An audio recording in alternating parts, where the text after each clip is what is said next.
Across wisdom traditions, we find a profound truth. In the beginning, there was nothing. Then, through sound, a specific vibration, the universe was created. This sacred sound, Aum, in Vedic texts and the word in the Bible, represents the first vibration, the origin of all existence. Everything in the universe is in constant motion, vibrating with unique frequencies. These vibrations form the foundation of all creation, from the stars to your very being.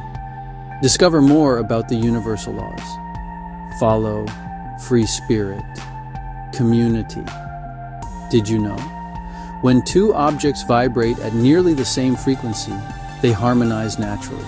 This is the magic of the universal law of vibration.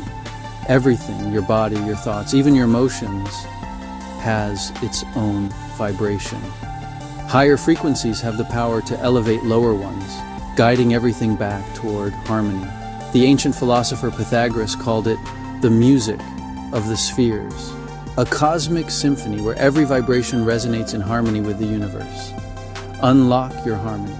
Embrace the universal laws. Explore freedom within. Follow Free Spirit Community for more insights.